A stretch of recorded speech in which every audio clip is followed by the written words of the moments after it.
तारीख कितनी हो गया? 11/6/2020। फोन नंबर चालू कर दिया।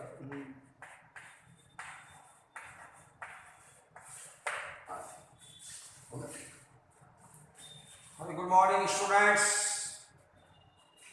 कल जो सवाल किए अपन ने उससे अपन आगे चलते हैं।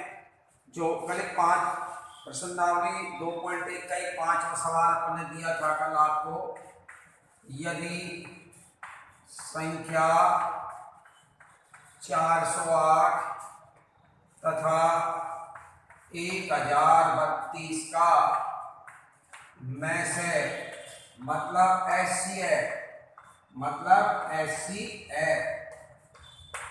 1032 x माइनस 408 गुणा 5 हो तो x का मान ज्ञात करो। तो देखिए कल मैंने सवाल आपको दिया घर करने के लिए। अगर आपने किया है, हो गया है, बहुत अच्छी बात है। तो कैसे करेंगे सवाल को? नहीं हुआ वो देख लीजिए। हमको प्रश्न वाले ने इन दोनों का में से, उसने प्रश्न वाला कह रहा है कि मैंने इन दोनों का में से निकाल लिया, मेरा तो ये आता है। अब हम निकालेंगे अपना में से। तो आप जानते हैं दो संख्याओं का में से अगर अपन 2 बार निकालेंगे तो अलग अलग तो आएगा नहीं, में से तो 1 बार आएगा। इसका चाहे 6 बार में से निकालो वो ही आएगा। तो ये प्रश्न वाले ने ये निकाला है, अब अपन निकालेंगे इन दोनों का में से।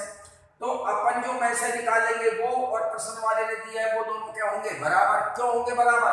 क्योंकि वही 2 संख्याओं का में से ये निकाल रहा है, वही 2 संख्याओं का में से अपन निकाल रहे। तो निकला तो वही दोनों संख्याओं का में से। तो में से उसने निकाला चाहे अपन ने निकाला, अलग अलग तो आएगा नहीं, में से हर स्थिति में समान ही आएगा। तो उसने जो में से निकाला है, इस में से को अपन ने जो में से निकालेंगे इन दोनों का उसके बराबर कर देंगे। तो अपन यहाँ सबसे पहले यूक्लिड विभाजन प्रमेय से इन दोनों का में से निकालेंगे। तो अपन लिखेंगे चरण पहले में क्या कि 1032 बड़ा है 408 से।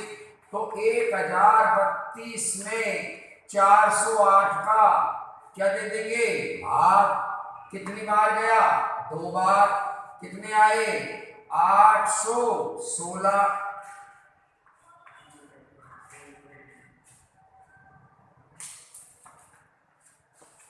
12 में से 6 गए 6, और 2 में से 1 गया 1, और 10 में से 8 गए 2। अब यहाँ लिखेंगे पूरा भाग बन गया। तो यहाँ लिखेंगे यूक्लिड विभाजन प्रमेयिका से। यूक्लिड विभाजन प्रमेयिका से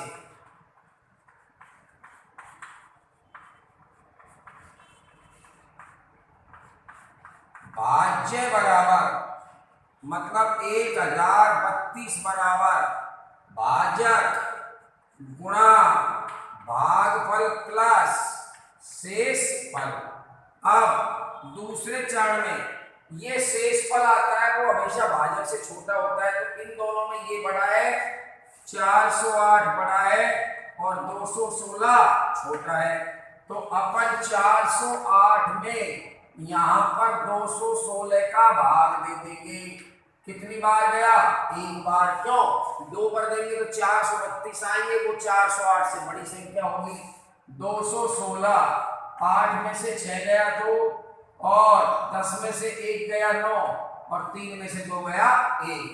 अब फिर लिखेंगे अपन यहाँ भाज्य बराबर भाजक गुणा भागफल प्लस शेषफल। अब तीसरे चरण में अपन इन दोनों की फिर तुलना करेंगे। 216 बड़ा है 192 से। तो 216 में 192 का भाग दे देंगे। श्रीमान जी 1 बार जाएगा। 6 में से 2 गए 4, 11 में से 2 गए 2, और यहाँ 1 में से 1 गया कुछ भी नहीं। फिर यूक्लिड विभाजन प्रमेय से भाज्य बराबर भाजक गुणा भागफल प्लस क्या? शेषफल। फिर देखिए आप चौथे चरण में कितना? 192 बड़ा है किससे? 24 से। तो 192 में 24 का भाग कितनी बार जाएगा? पूरा पूरा जा रहा है 8 बार। 8 चौकी 32, 8 दूनी 16, 3 19। किसने पूर्णतः विभाजित किया लास्ट में? 24 ने। तो 24 हमारा हो गया इन दोनों संख्याओं का में से। अर्थात 24 वह बड़ी से बड़ी संख्या है जो 1032 और 408 को पूर्णतः विभाजित करती है। आप भाग देकर देख लो, 24 का भाग इसमें दोगे तो भी पूरा पूरा जाएगा, 408 में दोगे तो भी पूरा पूरा जाएगा। अब यहां लिखेंगे हम भाज्य बराबर भाजक गुणा भागफल प्लस शेषफल। और में से आ गया अपना एचसीएफ कितना? आ जा 24। अब अपन ने जो में से निकाला है 24, अपन ने भी दोनों संख्याओं का निकाला है, प्रश्न वाले ने भी दोनों संख्याओं का में से दिया है। तो में से तो हर स्थिति में एक ही आएगा, अलग अलग तो आएगा नहीं। तो ये में से और ये में से दोनों आपस में कैसे होंगे स्टूडेंट्स? बराबर होंगे। आप देख लीजिए एक बार उतारने के लिए इसको।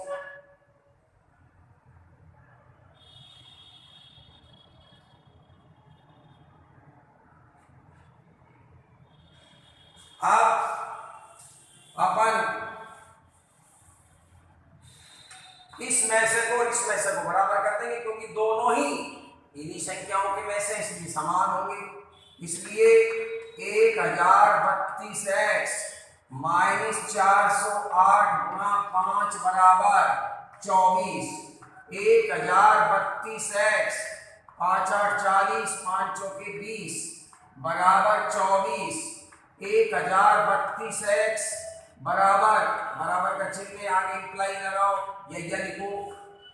हाँ जी, 24 प्लस 2040। 1032x माइनस के 2040 उधर गए तो प्लस के हो गए स्टूडेंट्स, ये हो गए 2062 और x बराबर 2062 सॉरी 64 बटे 1032। 1032 का भाग 2064 में 2 बढ़ जाता है पूरा पूरा। अतः x बराबर 2 हो गया आपका उत्तर, x बराबर 2। देख लीजिए स्टूडेंट्स, उतार लीजिए इसको।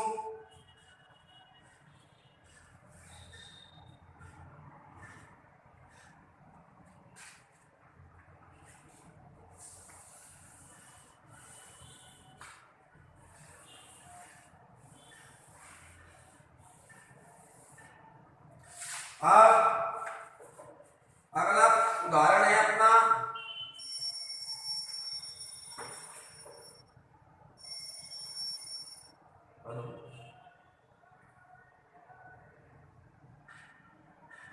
हेलो, हाँ जी नमस्ते।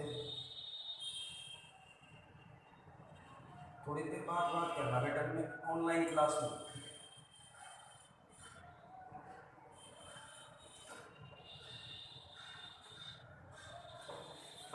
हाँ जी, अब देखिए आप 5005 को अभाज्य गुणनखंडों के रूप में लिखो। उदाहरण नंबर एग्जाम्पल नंबर 2 है, पेज नंबर है आपका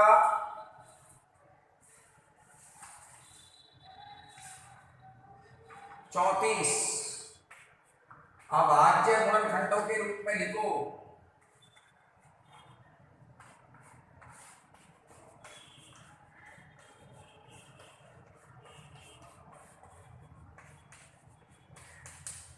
देखिए 5005 के अभाज्य गुणनखंड इस प्रकार होंगे। इकाई में 5 का अंक है तो इसमें 5 का भाग जाएगा, 5 एकम 5, 0 0, 5 एकम 5।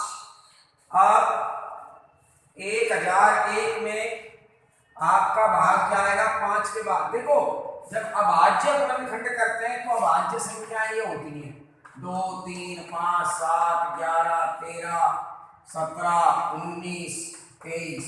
तो कभी भी जब आप अभाज्य गुणनखंड करो तो सबसे पहले 2 का भाग देखो, 2 का नहीं जाएगा, 3 का देखो 3 का नहीं जाएगा, 5 का देखो 5 का गया। अब 5 के बाद आप सीधे 7 पे आएंगे, 7 का देखेंगे 7 का भी नहीं जाएगा तो सीधे अभाज्य संख्या 11 कह देंगे। क्यों? क्योंकि हम जैसा कि नाम से ही विदित है, हम इनके क्या कर रहे हैं, अभाज्य गुणनखंड।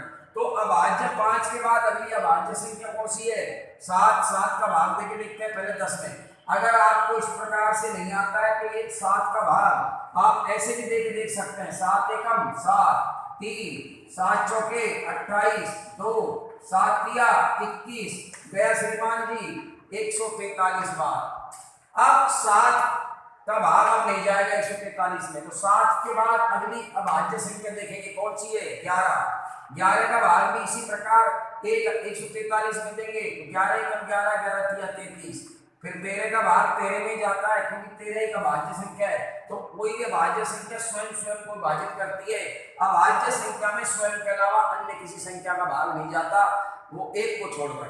अब देखिए 5005 को अभाज्य गुणनफल के रूप में कैसे लिखा, 5 गुणा 7 गुणा 11 गुणा 13।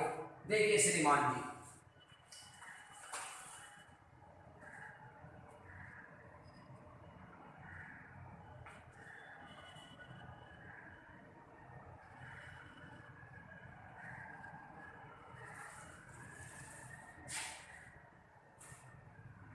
अब देखिए अगला उदाहरण,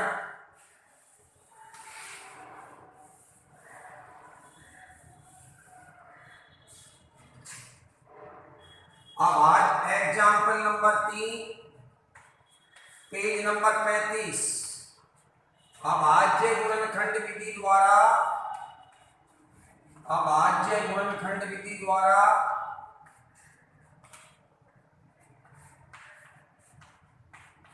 144 और 180 तथा 192 के HCF तथा LCM ज्ञात करो। सवाल उदाहरण नंबर 3 है हमारे पास। अब आप देखेंगे कि अब जो HCF अभी हमने अब तक निकाला वो हमने यूक्लिड विभाजन प्रमेय से निकाला, लेकिन यूक्लिड विभाजन प्रमेय से कितनी संख्याओं का HCF निकल सकता है, केवल 2 धनात्मक पूर्णांकों का। यहाँ कितने हैं, 3। तो इनका तो किससे निकलेगा, HCF अभाज्य गुणनखंड विधि से। आप कहोगे सर इनका, इन तीनों का यूक्लिड विभाजन प्रमेय से कैसे निकालें, तो स्टूडेंट्स मैंने आपको पहले बता दिया कि यूक्लिड विभाजन प्रमेय का स्वयं 2 धनात्मक पूर्णांकों के लिए परिभाषित है, तो उसकी सहायता से केवल 2 धनात्मक पूर्णांकों का ही में से निकल सकता है। HCF 3 धनात्मक पूर्णांकों का नहीं निकलेगा। इसके लिए HCF निकालने के लिए हमारे अभाज्य गुणनखंड विधि का उपयोग करना पड़ेगा। इसके लिए इस सवाल को समझाने के लिए मैं आपको रफ में पहले एक सवाल 8 और 12 का समझा रहा हूँ अभाज्य गुणनखंड विधि से, में से भी और ले से भी। LCM लिस्ट कॉमन मल्टीप्लाई, अर्थात लघुत्तम समापवर्तक, ये महत्तम समापवर्तक हाईएस्ट कॉमन फैक्टर, ये लिस्ट कॉमन मल्टीप्लाई, ये तो है हाईएस्ट कॉमन फैक्टर महत्तम समापवर्तक, और ये है लिस्ट कॉमन मल्टीप्लाई लघुत्तम समापवर्तक।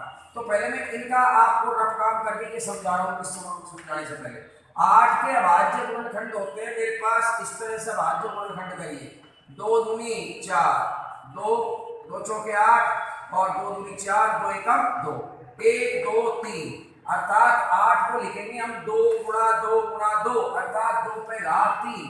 और 12 के अभाज्य गुणनखंड हुए आपके कितने, 2 6 की 12, 2 तिया 6, 3 एकम 3, अर्थात 12 के अभाज्य गुणनखंड आप यहाँ 1 लिख सकते हैं गुणा में अपनी तरफ से, कोई दिक्कत नहीं है। क्योंकि कोई भी संख्या दुनिया में जितनी भी संख्याएं सारी 1 से गुणा भी होती हैं और 1 से विभाजित भी होती है। तो आप बटे में भी 1 लिख दो, गुणा में 1 लिख दो, संख्या पर कोई प्रभाव नहीं पड़ेगा। अर्थात आप किसी भी संख्या के नीचे 1 लिख दो तो कोई संख्या पर प्रभाव नहीं पड़ेगा, और गुणा में 1 कर दो तो भी संख्या पर कोई प्रभाव नहीं पड़ेगा। तो 2 बार गुणा है तो 2 की घात 2 और गुणा 3। अब इनका और गुणा 1 करना चाहो तो लिखो। तो अब इनका हमको निकालना है HCF।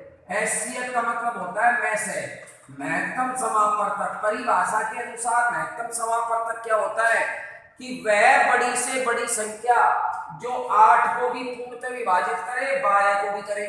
तो 8 और 12 को विभाजित करने वाली कुल दुनिया में संख्या कितनी है? 2 ही है, 2 और 4। तो इनमें बड़ी से बड़ी कौन सी है? 4। तो इसका उत्तर है सी। अब हमारा क्या आना चाहिए परिभाषा के अनुसार? 4 आना चाहिए। तो देखिए अब यहाँ पर किस प्रकार से देखेंगे अपना भाज्य गुणनखंड विधि से। यूक्लिड विभाजन सब देख लिया। देखो ये दोनों कॉमन है, 2 2 आज बाद में देखेंगे। लेकिन अगर अपन 2 की घात 3 और 2 की घात 2 में अगर हम कॉमन पद देखें तो 2 की घात 2 आएगी कॉमन। क्यों? 2 की घात 3 का मतलब तो 8 होता है, 2 की घात 2 का मतलब होता है 4। 8 और 4 में से आप कॉमन लोगे तो 4 आएगा, 8 नहीं आएगा। तो इसका मतलब ये हुआ कि जब हम एचसीएफ निकालेंगे महत्तम समापवर्तक, तो सबसे पहले हम महत्तम समापवर्तक में कॉमन पद देखते हैं। जैसे 2 2 कॉमन है, अब इनमें ये बड़ी घात है, ये छोटी घात है, तो आपकी एचसीएफ में आएगी छोटी घात 2 की घात 2, क्योंकि इन दोनों में जो कॉमन, जैसे एक बड़ी घात होती है एक छोटी होती है, तो उनमें से कॉमन कौन सी आती है? छोटी वाली आती है। तो एचसीएफ में हम सबसे पहले कॉमन संख्या देखते हैं, फिर उन पर स्टूडेंट्स घात देखते हैं। कॉमन संख्या देख ली 2, यहाँ भी है, यहाँ भी हमने 2 लिख दिया। अब यहाँ 3 घात है, 2 घात है, तो कौन सी घात कॉमन आती है? हमेशा छोटी घात कॉमन आती है, 2 की घात 2। अब यहाँ 3 है, इन पर 3 नहीं है, अर्थात 3 दोनों पदों में कॉमन नहीं है। तो वह पद जो दोनों पदों में कॉमन नहीं है उसको हम एचसीएफ में नहीं काउंट करते। ठीक है, क्यों नहीं करते? अब आप कहोगे सर क्यों नहीं करेंगे, आप तो हटा रहे। अरे भाई मैंने परिभाषा के अनुसार बताया, एचसीएफ मतलब महत्तम समापवर्तक क्या होता है? वह बड़ी से बड़ी संख्या होती है जो दोनों संख्याओं को, दी गई दोनों संख्याओं को पूर्णतः विभाजित करे। अब सपोज आप यहाँ 3 लिख देते हैं गलती से मैसे में, तो आप परिभाषा पे आइए, क्या 3 8 12 दोनों को पूर्णतः विभाजित करेगा? नहीं करेगा। क्यों? केवल 12 को करता है, 8 को नहीं करता है, इसलिए 3 को नहीं लिखेंगे। आप समझ में आया? फिर सुन लीजिए। सबसे पहले हम कॉमन पद देखेंगे। कॉमन देखा 2 2, तो 2 लिख दिया। अब 2 पे घात या 3 है और यहाँ 2 पे घात 2 है, तो एक इसका मतलब 4 होता है, इसका मतलब 8। तो इनमें से कॉमन कौन सी आएगी? छोटी घात। आप कहेंगे सर बड़ी घात क्यों नहीं आई, उसका कारण बताओ। अभी बताता हूँ, परिभाषा पे आ जाइए। मैंने 2 की घात 2 ही क्यों लिखी, 3 क्यों नहीं लिखी? परिभाषा पे आ जाइए आप श्रीमान जी। परिभाषा क्या कहती है? मैं महत्तम समापवर्तक की कि महत्तम समापवर्तक 2 संख्याओं का वह बड़ी से बड़ी संख्या होती है जो दी गई दोनों संख्याओं को पूर्णतः विभाजित करे, मतलब जिसका इन दोनों में पूरा पूरा भाग जाए। अब ले लो आप 8, आप कहोगे सर इसको क्यों नहीं लिखा, इसका मतलब होता है 8 8 को तो पूर्णतः विभाजित करता है लेकिन 12 को नहीं करता है, इसलिए नहीं ली। और नीचे वाले देखो 4 8 को विभाजित करता है, 4 12 को भी करता है। अर्थात एचसीएफ के लिए भाज्य गुणनखंड ये प्रक्रिया करने के बाद आपको क्या करना पड़ेगा? पहले कॉमन पद देख लो, उसको लिख लो, फिर उस पर जो एक घात बड़ी है छोटी है तो छोटी घात देखो। अब आ जाओ 3 पे 3 यहाँ है ऊपर नहीं है, तो अपन 3 को नहीं लिखेंगे। क्यों नहीं लिखेंगे? क्योंकि 3 8 महत्तम समापवर्तक की एचसीएफ की परिभाषा के अनुसार 12 को भी विभाजित करता है, 8 को नहीं करता है, जबकि 8 को भी करना चाहिए, 12 को भी। एक को करता है, एक को नहीं करता, इसलिए हम इसको नहीं लिखेंगे। इसका मतलब यह हुआ जो पद दोनों में कॉमन नहीं है, कॉमन नहीं बढ़ रहा है, उसको हम एचसीएफ में नहीं लेते हैं। क्यों नहीं लेते हैं? क्योंकि वो एचसीएफ की परिभाषा को संतुष्ट श्रीमान जी नहीं करता है। एक यहाँ भी है, एक यहाँ भी है, एक कॉमन है, एक का भाग 8 में भी जाएगा, 12 में भी जाएगा, तो आप एक को लिख सकते हो। तो आपका उत्तर आया 4। आपका उत्तर आया कितना आया श्रीमान जी? 4। अर्थात एचसीएफ आपका इन दोनों का 4 आया। ऐसे ही अब हम तीनों का एचसीएफ निकालेंगे। ठीक है, देख लीजिए इन तीनों का एचसीएफ देखिए कैसे निकाल।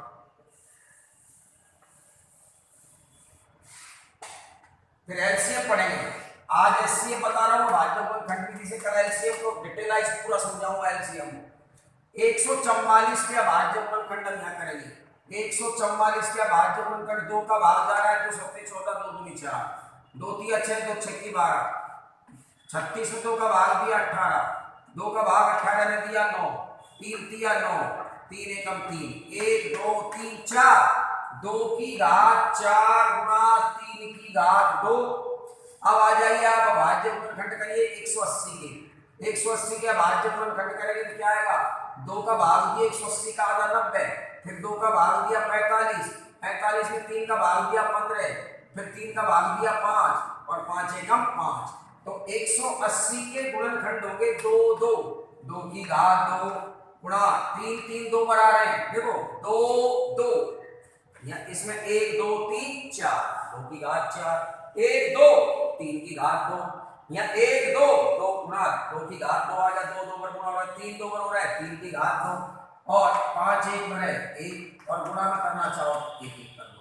अब अपन को भाज्य गुणनखंड करने हैं किसके, 192 के, किसके 192, 192 कैसे हो जाएंगे, 2 नाम 18, 1 बच गया 9, यहाँ भाग देंगे 19 में जब 2 का, 2 6 की 12, यहाँ आगे 48, यहाँ आगे 24, 2 2 का भाग चल रहा है, यहाँ आगे 12, यहाँ आगे 6, यहाँ आगे 3, और 3 का 3 में भाग 1 बढ़ गया, तो 1 2 3 4 5 6, तो इसको लिखेंगे 192 बराबर 2 की घात 6 गुणा 3, और अपनी मर्जी से लिखना चाहो। अब एचसीएफ निकालेंगे में से कैसे निकालेंगे मैं आपको फिर समझा रहा हूं। देखो अब 2 2 2 तीनों पदों में है तो 2 आएगा, अब 2 की घात या 4 या 2 या 6, तो आपकी कॉमन कौन सी आएगी, 2 की घात 2। आप कहेंगे सर 6 क्यों नहीं ले रहे हैं, 2 की घात 6 का मान 64 होता है, 64 का भाग इनमें से एक में तो जाएगा, इसमें 192 में, लेकिन इन दोनों में नहीं जाएगा। जबकि में से क्या कहते हैं, अगर आप 2 की घात 6 को में से ले रहे हैं तो 2 की घात 6 का भाग तीनों में पूरा पूरा जाना चाहिए, तो ना 2 की घात 6 का तीनों में जाता है ना 4 का जाता है, केवल 2 की घात 2 मतलब 4 का भाग इसमें पूरा पूरा जाएगा, इसमें भी जाएगा और इसमें भी, अर्थात में से में जो उभयनिष्ठ मतलब कॉमन जो संख्या होती है पहले वो लिखो और उसकी छोटी घात। अब 3 पर आ जाइए, 3 यहाँ भी है, यहाँ भी है, यहाँ भी है, 3 लिख दीजिए, 3 पे यहाँ घात 2 है, यहाँ 2 है, यहाँ 1 है, तो 3 पर छोटी घात ये 1। अब यहाँ 5 है, इनमें 5 नहीं है, तो हम एचसीएफ में 5 को नहीं लिखेंगे, क्यों, क्योंकि अगर आप एचसीएफ में 5 को लिखते हैं तो आप एचसीएफ की परिभाषा क्या कहती है, एचसीएफ की परिभाषा के अनुसार 5 इसको पूर्णतः भाजित करना चाहिए, 5 का भाग इसमें पूरा पूरा जाना चाहिए, इसमें भी और इसमें भी, श्रीमान जी इसी में जाता है इन दोनों में नहीं जाता, इसलिए 5 को नहीं लिखेंगे। अर्थात जो पद उभयनिष्ठ नहीं है, कॉमन नहीं है, उनको हम एचसीएफ में नहीं लिखते हैं। अब 1 1 1 1 का भाग सब में जाता है, तो उत्तर आ गया 2 की घात 2 का मान 4 गुणा 3, 4 कितने हो गए 12, एचसीएफ 12 हो गए। अब स्टूडेंट्स कल मैं इनका एलसीएम निकालना बताऊंगा कल, ठीक है। आज इतना ही, आप फेयर में करते रहिए, कोई संपर्क करना हो मुझे इस नंबर पर कॉल कर लीजिए। Thank you.